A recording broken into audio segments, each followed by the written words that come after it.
Selamat pagi Ibu dan selamat pagi teman-teman. Baik, di sini saya akan memperkenalkan diri saya terlebih dahulu. Perkenalkan nama saya Niputu Kartini, absen 23 dengan NIM 2215644138, kelas 3F Akuntansi Manajerial.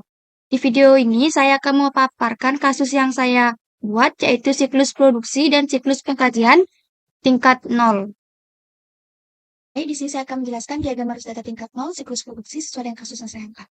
Di mana dalam bagian ini menggambarkan 4 aktivitas dasar, yaitu aktivitas desain produk, aktivitas perencanaan dan penjadwalan, aktivitas operasi produk, dan aktivitas akuntansi biaya. Mana aktivitas akuntansi biaya ini mengirimkan arus data berupa informasi biaya kepada aktivitas desain produk. Lalu, aktivitas desain produk ini mengirimkan arus data, menghasilkan arus data berupa penyimpanan bahan baku dan data operasi. Lalu, kedua, penyimpanan data tersebut akan diserahkan kepada aktivitas perencanaan dan penjadwalan untuk segera diproses.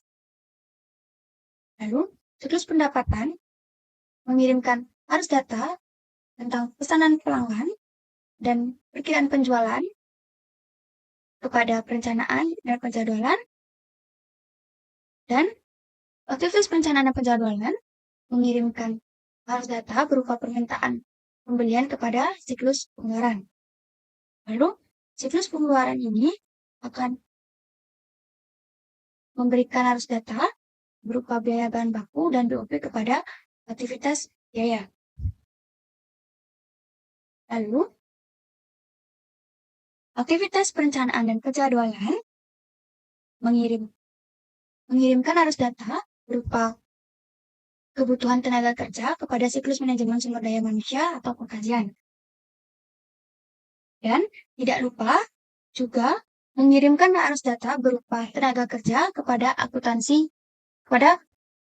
aktivitas akuntansi biaya. Lalu, siklus pengeluaran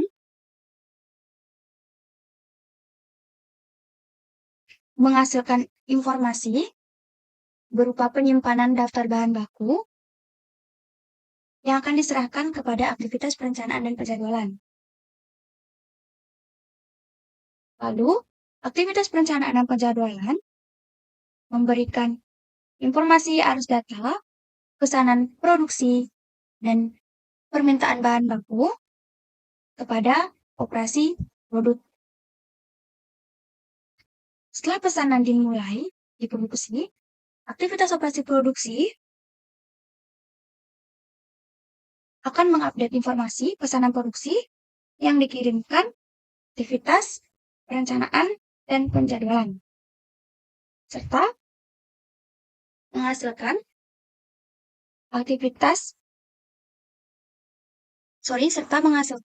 arus data penyimpanan WIP atau work in process. Lalu mentransfernya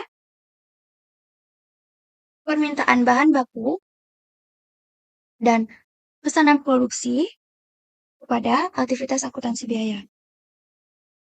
Terakhir, akuntansi biaya memberikan informasi arus data berupa harga pokok produksi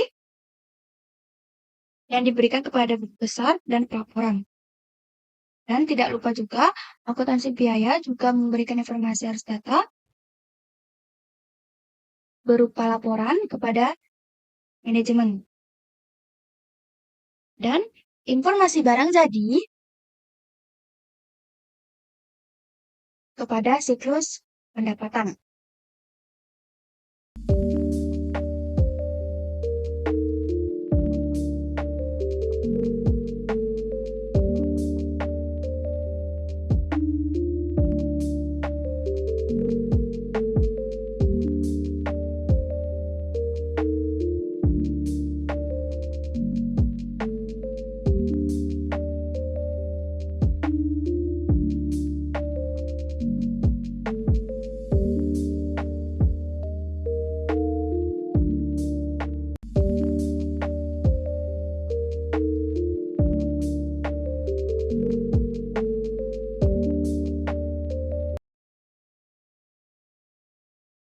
Di sini saya akan menjelaskan diagram siklus pengkajian rea sesuai dengan kasus yang saya buat.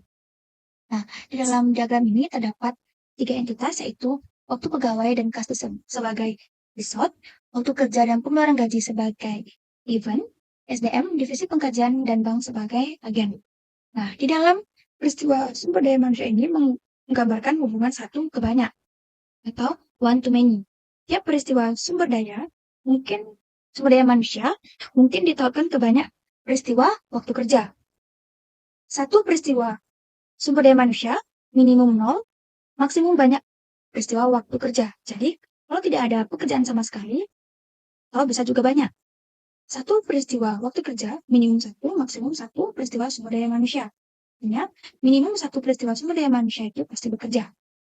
Selanjutnya, 1 peristiwa waktu kerja minimum 1, maksimum 1, artinya jika ada kerjaan dalam peristiwa divisi pengkajian ini akan bertanggung jawab minimum 1, maksimum 1 dari peristiwa divisi pengkajian itu sendiri. Sebaliknya, 1 peristiwa divisi pengkajian minimum 0, maksimum banyak peristiwa waktu kerja. Jadi, 1 peristiwa divisi pengkajian ini kemungkinan tidak ada pekerjaan sama sekali atau bisa juga banyak pekerjaan. Lalu, 1 peristiwa divisi pengkajian minimum 0, maksimum banyak peristiwa pengeluaran gaji. Artinya, jika tidak ada pekerjaan minimumnya 0, jadi tidak akan mendapatkan gaji sama sekali atau bisa juga banyak. Sebaliknya, 1 peristiwa pengeluaran gaji minimum 1, maksimum 1 peristiwa divisi pengkajian itu sendiri. Nah, selanjutnya, 1 peristiwa kas minimum 0, maksimum banyak peristiwa pengeluaran gaji. Artinya, jika tidak ada sama sekali pekerjaan di dalam suatu perusahaan, tidak perlu mengeluarkan uang untuk memberikan gaji kepada karyawan. Nah, akan tetapi maksimumnya juga bisa banyak kalau karyawan itu sendiri mendapatkan banyak pekerjaan. Sebaliknya, 1 peristiwa pengeluaran gaji minimum 1, maksimum 1 peristiwa kas. Artinya, jika ada pekerjaan minimum 1, pasti akan dikeluarkan uang kasnya dari perusahaan dan juga maksimum 1 dari pengeluaran gaji itu sendiri. Nah, selanjutnya, 1 peristiwa bank minimum 0, maksimum banyak peristiwa pengeluaran gaji. Artinya, jika tidak ada pendapatan sama sekali dari bank, maka perusahaan tidak perlu mengeluarkan uang untuk mengeluarkan gaji karyawan. Akan tetapi, maksimumnya juga bisa banyak kalau bank itu sendiri mendapatkan banyak pendapatan. Nah, sebaliknya, 1 peristiwa pengeluaran gaji minimum 1, maksimum 1 peristiwa bank. Nah, untuk waktu pegawai ke waktu kerja itu dilambangkan dengan garis putus-putus, yang artinya menangkap seluruh informasi mengenai waktu pegawai itu sendiri untuk diawasi.